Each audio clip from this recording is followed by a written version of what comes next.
नमस्कार, मैं हूं राहुल सिन्हा। सत्ता के सभी न्यूज मित्रों का स्वागत है। सबसे पहले सत्ते पे सत्ता यानी 7 खबरें और दिलचस्प जानकारियां। सबसे पहले बात सीएए यानी नागरिकता संशोधन कानून की, जिसे लेकर सरकार की ओर से नोटिफिकेशन जारी हो गया है। इसी के साथ सीएए सियासत के सेंसेक्स में ट्रेंड करने लगा है।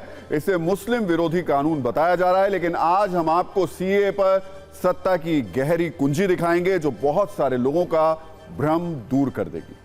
आज भारत के मिशन दिव्यास पर भी एक शुभ समाचार आया है और ये समाचार दिया है हमारे देश के होनहार वैज्ञानिकों ने। डीआरडीओ ने 5000 किलोमीटर रेंज वाली अग्नि 5 मिसाइल का सफल परीक्षण किया है। दावा है कि अग्नि 5 की जद में पूरा चीन और आधा यूरोप आ सकता है। इस बड़ी कामयाबी पर पीएम मोदी ने भी डीआरडीओ के वैज्ञानिकों को बधाई दी है। सत्ता में बात फिर उस चुनावी बॉन्ड की खबर की, जिस पर आज सुप्रीम कोर्ट ने एसबीआई यानी स्टेट बैंक ऑफ इंडिया को आदेश के साथ चेतावनी भी दी। कोर्ट ने कहा एसबीआई 12 मार्च तक इलेक्टोरल बॉन्ड से जुड़ी सारी डिटेल्स चुनाव आयोग को दे। अगर ऐसा नहीं हुआ तो अवमानना का नोटिस जारी हो सकता है। इसके बाद सत्ता में हम आपको पीएम मोदी के विकास वाले एक्सप्रेसवे पर भी लेकर चलेंगे। पीएम ने गुरुग्राम से 16 राज्यों के प्रोजेक्टों का शिलान्यास और उद्घाटन किया। इसमें 144 परियोजनाएं सड़क से जुड़ी हुई हैं, जिससे एक नाम उसमें द्वारका एक्सप्रेसवे का भी है। इससे आपको क्या फायदा होने वाला है, इस पर भी सत्ता की एक सुपर फास्ट कुंजी आपके सामने खोलेंगे। फिर आपको यह दिखाएंगे कैसे आईटी हब और सिलिकॉन सिटी कहे जाने वाले बेंगलुरु का गला पानी की एक एक बूंद के लिए सूख रहा है। बेंगलुरु में 500 वर्षों के इतिहास का सबसे बड़ा जल संकट आ गया है। डिप्टी सीएम के घर का बोरवेल तक सूख चुका है। तो सोचिए आम जनता का हाल क्या होगा। लेकिन पहले देश की कुछ बड़ी खबरें दिखाते हैं। आज बीजेपी केंद्रीय चुनाव समिति की बैठक हो रही है। इसमें लोकसभा के बाकी उम्मीदवारों के नाम पर मंथन होगा।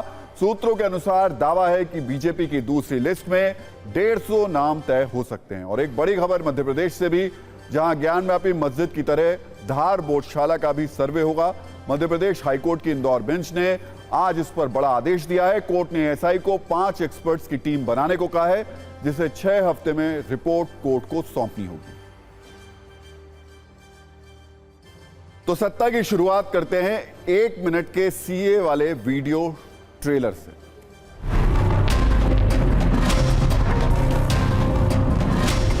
बिल किसी के साथ भेदभाव नहीं करता, किसी को अधिकार देने का बिल है, किसी का अधिकार छीनने का बिल है। पाकिस्तान की माइनॉरिटी को विशेष व्यवस्था नहीं मिलनी चाहिए, अफगानिस्तान की माइनॉरिटी को विशेष व्यवस्था नहीं मिलनी चाहिए। कौन भेदभाव कर रहा है मान्यवर?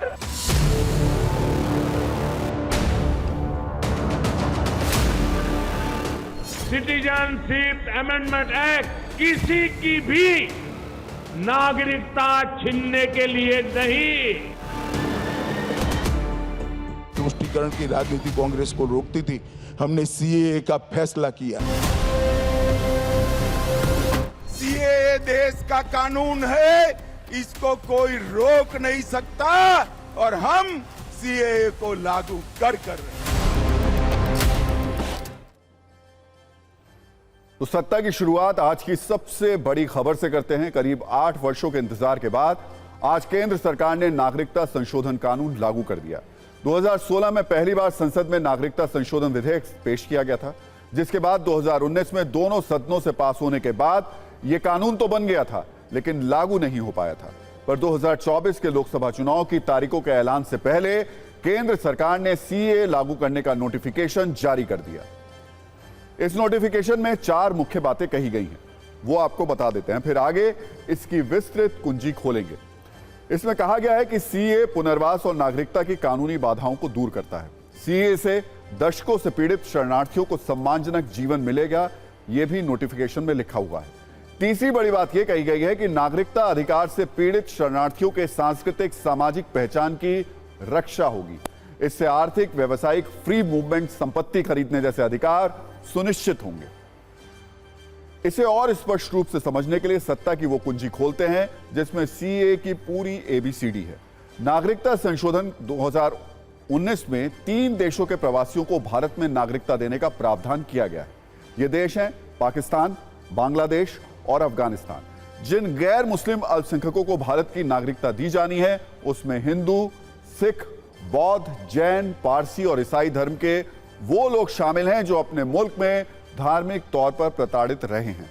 कई मीडिया रिपोर्ट्स के अनुमान के अनुसार इस कानून के लागू होने के बाद 3 देशों के 30 से 40 लाख लोगों को भारत की नागरिकता मिलने की उम्मीद है। यह संख्या पाकिस्तान, बांग्लादेश, अफगानिस्तान से भारत आए हिंदू, सिख, बौद्ध, जैन, पारसी और ईसाई समुदाय के लोगों पर आधारित है। फिर भी बहुत से लोगों ने इसे मुस्लिमों के खिलाफ साजिश बताया, लेकिन सच यह है कि मुस्लिमों को नागरिकता देने का काम पुराने कानूनों द्वारा संचालित होता रहेगा। एक और जरूरी बात, इस कानून का यह मतलब बिल्कुल नहीं है कि जो भी गैर मुस्लिम इन देशों से भारत आएगा उसे नागरिकता मिल जाएगी। इसके लिए सरकार की ओर से एक समय सीमा तय की गई है। धार्मिक तौर पर पीड़ित गैर मुस्लिम 31 दिसंबर 2014 से पहले अगर भारत में रह रहा है तो वो इस कानून के तहत नागरिकता के लिए आवेदन कर सकता है। इसे गृह मंत्रालय भी कई बार स्पष्ट कर चुका है। सीएए लागू होने के बाद देश के कुछ हिस्सों में जश्न का माहौल है तो कई जगहों पर सुरक्षा बढ़ा दी गई है। बंगाल में बीजेपी नेताओं और समर्थकों ने जमकर जश्न मनाया।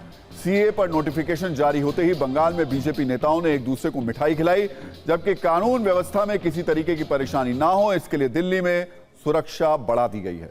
दिल्ली के शाहीन बाग इलाके में पुलिस ने फ्लैग मार्च किया। यूपी के भी कई शहरों में सुरक्षा बढ़ा दी गई है। एक तरफ सरकार कोशिश कर रही है कि सीएए लागू होने पर किसी तरीके की परेशानी ना हो, तो दूसरी तरफ सरकार पर तीखे राजनीतिक हमले हो रहे हैं। सीएए लागू होने पर सबसे कड़ी प्रतिक्रिया पश्चिम बंगाल की सीएम ममता बनर्जी ने दी है। ममता बनर्जी वो बंगाल में उन्होंने कहा है कि सीएए बंगाल में वो लागू नहीं होने देंगी। इधर कांग्रेस ने कहा कि लोगों को बांटने के लिए यह कानून लाया गया है। एक बार सुनिए सीएए पर कौन क्या कह रहा है। ये एक्ट ऐसा खतरनाक एक्ट जिसमें नागरिक स्वतंत्रता जो भी आपका कॉन्स्टिट्यूशन ने हमें दिया है आर्टिकल 15, उसका तो पूरी तरह से मजाक बन जाएगा। फिर आप खुद को एक्सप्रेस भी नहीं कर पाएंगे।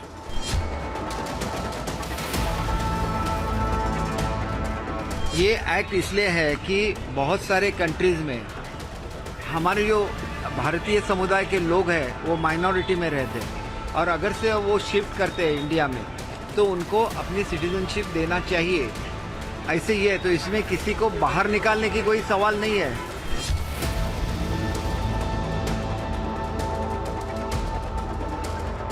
गृह मंत्री जी ने पहले ही बताया था कि लोकसभा इलेक्शन से पहले सीएए का रूल्स रेगुलेशन चालू हो जाएगा, तो चालू हो गया। हम जो बोलते हैं वो करते हैं। अब किसी की इससे तकलीफ नहीं है, सब आनंद ही आनंद में है, लेकिन हमारे मुख्यमंत्री को नींद नहीं आ रहा है, यही तकलीफ है उनको। लागू होने दो, हम बाद में देख लेंगे।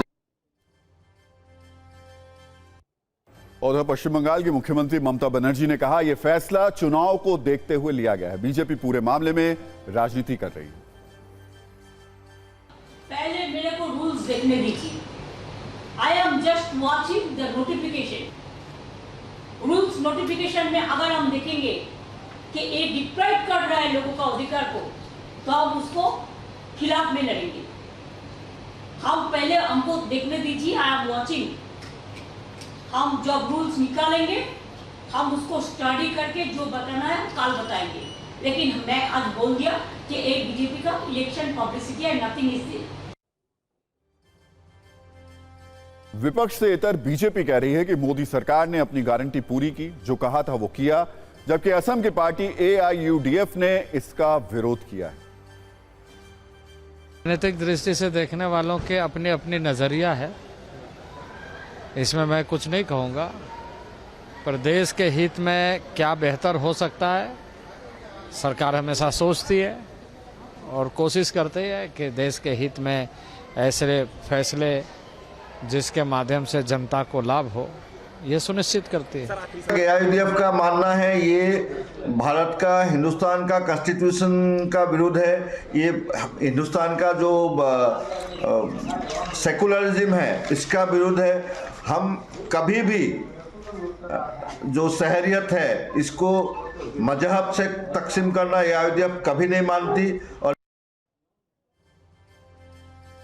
सीएए लागू तो हो गया, लेकिन इसके लागू होने की प्रक्रिया क्या होगी, यानी इसके तहत कोई नागरिकता के लिए कैसे अप्लाई कर सकता है, वो भी आप समझ लीजिए। भारत की जमीनी सीमा से लगे 3 देशों के पीड़ित अल्पसंख्यक भारत में नागरिकता के लिए आवेदन कर पाएंगे। 2014 से पहले भारत आने वाले पीड़ित गैर मुस्लिम नागरिकता के लिए आवेदन कर सकते हैं। नागरिकता के लिए ऑनलाइन आवेदन करना होगा। आवेदकों को बताना होगा कि वो भारत कब आए। अगर पासपोर्ट या यात्रा दस्तावेज नहीं होंगे तब भी आवेदन कर पाएंगे। नागरिकता के लिए आने वाले आवेदनों की एक सेंट्रल सिस्टम से प्रक्रिया पूरी होगी। दस्तावेजों की ऑनलाइन जांच होगी और सुरक्षा एजेंसियों की क्लियरेंस के बाद ही नागरिकता प्रमाण पत्र जारी होगा। यह पूरी प्रक्रिया पासपोर्ट जारी करने के समान होगी।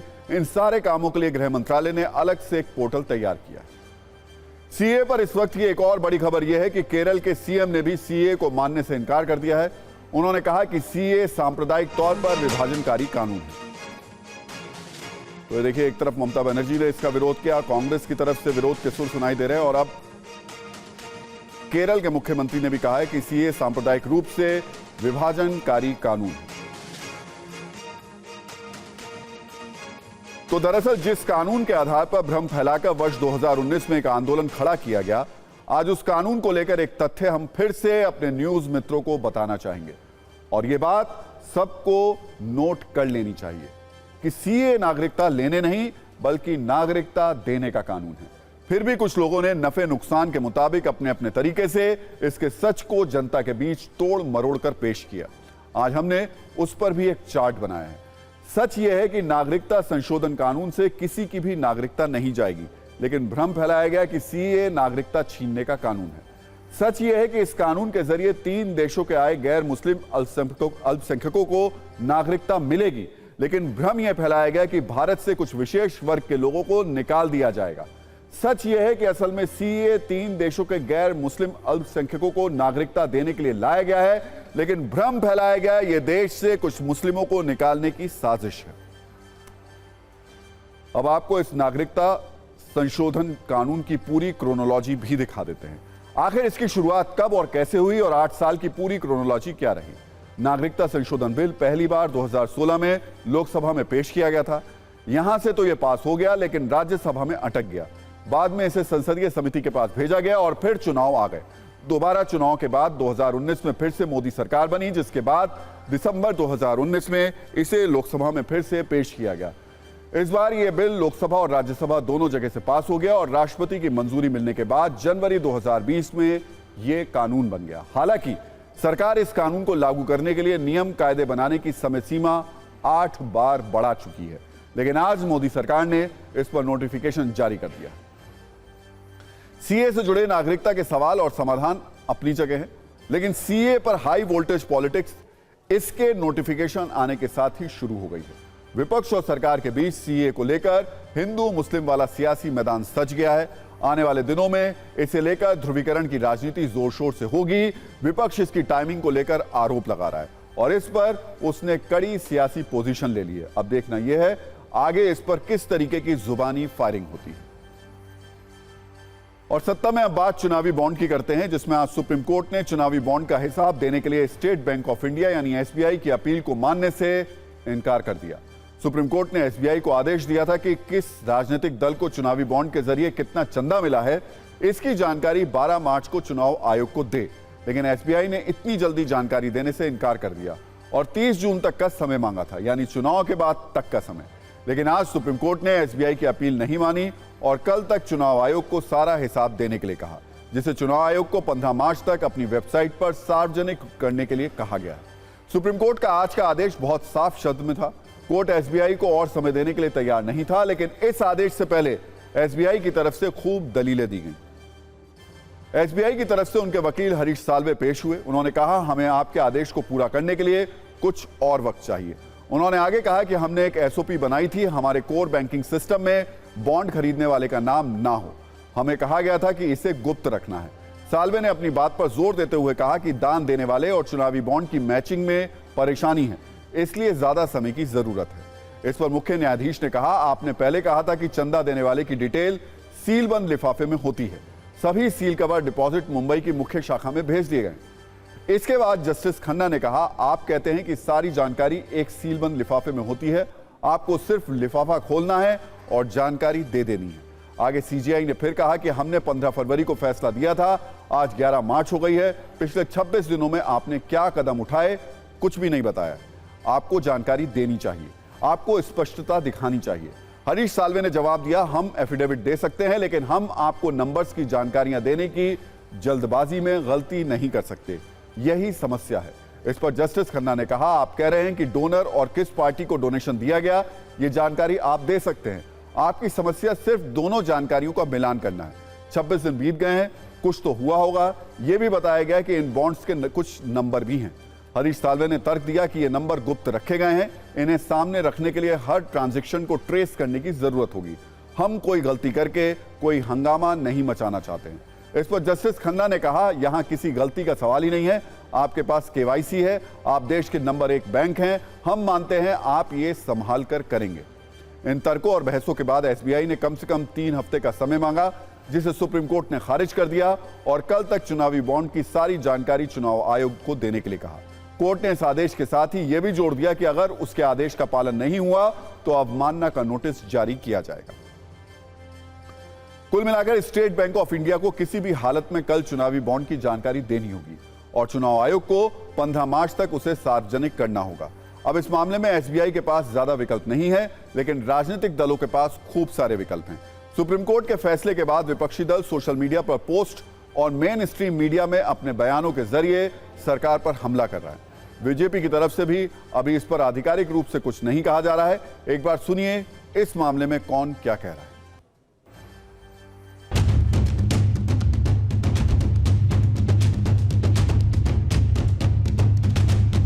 जो इंफॉर्मेशन कोर्ट ने मांगी थी उनके पास है कि किसने बॉन्ड्स परचेज करे उसके डिटेल्स और किसने बॉन्ड्स वो एनकैश करे उसके डिटेल्स, ये सब स्टेट बैंक के पास है और वो कल शाम तक ये सारी डिटेल्स इलेक्शन कमीशन को दे दें। सुप्रीम कोर्ट ने इस मुद्दे की गंभीरता को समझा और कड़े निर्देशों में बैंक के लिए आदेश दिया है कि आप कल तक सारे डॉक्यूमेंट सबमिट करें और मुझे लगता है कि ये बहुत अच्छा निर्णय है।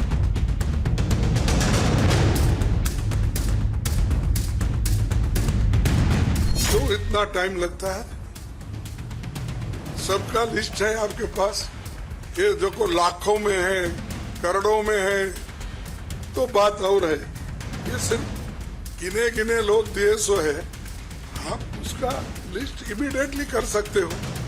इलेक्शन तक छुपाना चाहते हैं, फिर इलेक्शन के बाद क्या होगा वो देखेंगे। हम सुप्रीम कोर्ट के फैसले का स्वागत करते हैं और एसबीआई को चाहिए कि तथ्यों के साथ निर्धारित समय में वो सारे डिटेल प्रस्तुत करें। सबसे ज़्यादा इलेक्टोरल बॉन्ड्स किस पार्टी ने लिए? अगर किसी को बचाना है तो किसको बचाना है? और एसबीआई पे कंट्रोल किसका है? मेरा तो नहीं है। जिस पे एसबीआई का कंट्रोल है उन्हीं को बचाने की कोशिश होगी और क्या होगा।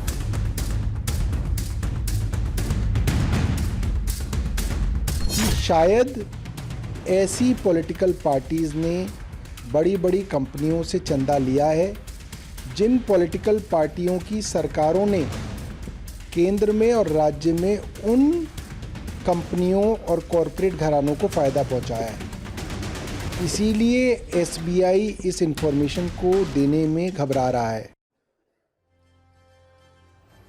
और अब राजनीतिक बातों को छोड़कर इसके और डिटेल को समझिए कि एसबीआई क्या कह रहा है और सुप्रीम कोर्ट क्या कह रहे हैं। फिलहाल एसबीआई कह रहा है कि बॉन्ड खरीदने वाले का नाम, बॉन्ड नंबर और किस राजनीतिक दल उस बॉन्ड को उसने भुनाया है, इसका मिलान करने को लेकर के समय दिया जाए। लेकिन सुप्रीम कोर्ट ने आज कहा कि आप जानकारी दे दीजिए, बॉन्ड नंबर, खरीदने वाले और बॉन्ड को भुनाने की जानकारी को मिलाने की जिम्मेदारी चुनाव आयोग की है। ऐसे में अगर ये मिलान नहीं किया जाएगा तो जानकारी सार्वजनिक होने के बाद भी लोग ये नहीं जान सकेंगे कि किस डोनर ने किस बॉन्ड के जरिए कितना धन दिया और किस राजनीतिक दल को दिया। अगर आयोग ये मिलान कर देता है तो लोगों को पूरी जानकारी मिलेगी, नहीं तो सुप्रीम कोर्ट के आदेश के बाद भी लोग पूरी जानकारी से दूर रहेंगे।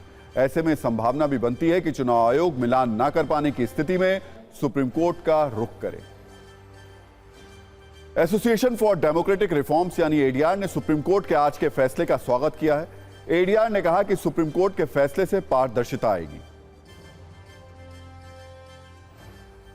उन्होंने ये बोला कि भाई अब आगे के लिए कोई और स्कीम निकालिए जो इससे अच्छी हो और जो लेस रिस्ट्रिक्टिव हो।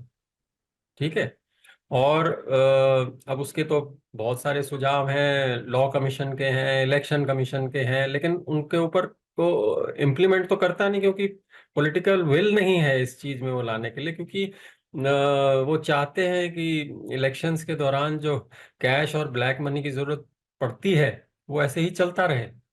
तो जब तक पॉलिटिकल पार्टीज इसके ऊपर राजी नहीं होंगी कि हाँ इसको सीरियसली कम करने की जरूरत है, और जब तक इलेक्शन कमीशन और सरकार इसके ऊपर कोई नए कानून, सख्त कानून ना बनाए, तब तक ऐसे ही चलेगा।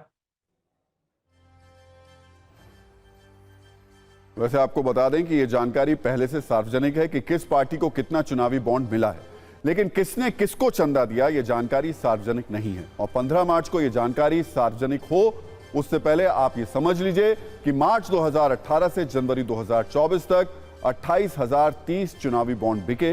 ये चुनावी बॉन्ड 16,518 करोड़ रुपए के थे। इसमें से 27,811 चुनावी बॉन्ड कैश कराए जा चुके हैं। ये 16,492 करोड़ रुपए के हैं। और सत्ता में अब बात करते हैं इंफ्रास्ट्रक्चर की सत्ता की, जिसमें वोट वाले विटामिन भी है और विकास वाला संदेश भी है। असम, अरुणाचल प्रदेश, पश्चिम बंगाल, उत्तर प्रदेश के बाद आज पीएम मोदी का विकास रथ हरियाणा में था। पीएम मोदी ने गुरुग्राम से 16 राज्यों के प्रोजेक्ट्स का शिलान्यास और उद्घाटन किया। इसमें 144 सड़क परियोजनाएं सड़क से जुड़ी हैं, जिसमें एक नाम द्वारका एक्सप्रेसवे का है, जिसके हरियाणा सेक्शन का आज पीएम मोदी ने उद्घाटन किया। इससे पहले पीएम मोदी ने रोड शो भी किया। उद्घाटन के बाद संबोधन में पीएम ने विपक्ष पर विकास के नाम पर कई तीखे हमले भी किए। ये भी आपको सुनाएंगे। पहले वो तस्वीर आपको दिखाते हैं जो पीएम के संबोधन के दौरान आकर्षण का केंद्र बन गई। विकास पर बात करने के दौरान पीएम मोदी ने जनसभा में मौजूद लोगों से मोबाइल की फ्लैशलाइट जलाने को कहा। पीएम ने लोगों से कहा कि विकास के इस उत्सव के लिए आइए, अपने मोबाइल फोन की फ्लैशलाइट जलाकर संदेश दीजिए। संबोधन के दौरान विपक्ष पर तंज कसते हुए उन्होंने कहा कि पहले इंफ्रास्ट्रक्चर की घोषणा चुनाव जीतने के लिए होती थी, अब चुनाव में इंफ्रास्ट्रक्चर के काम पूरे होने की बात होती है। यही नया भारत है। विकास का संकल्प और ये विकास के उत्सव को इनवाइट कीजिए आप। चारों तरफ मंच पर भी मोबाइल फोन वाले जरा, चारों तरफ जिन जिन के पास मोबाइल है, हर एक के मोबाइल फोन का फ्लैश लाइट चले।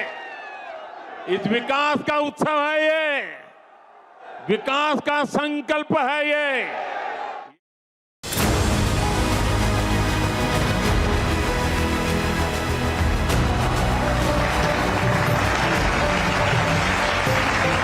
आधुनिक एक्सप्रेसवे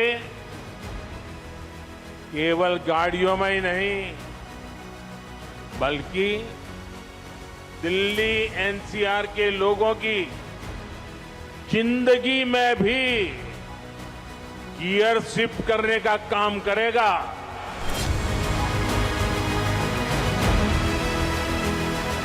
पहले की सरकारें छोटी सी कोई योजना बनाकर उसकी डुगडुगी 5 साल तक पीटते रहते थे।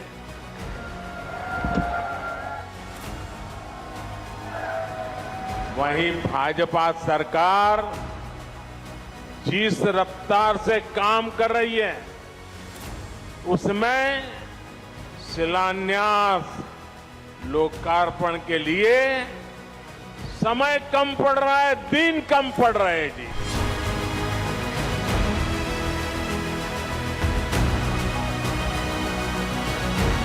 समस्या और संभावना में केवल सोच का फर्क होता है और समस्याओं को संभावनाओं में बदल देना, ये मोदी की गारंटी है।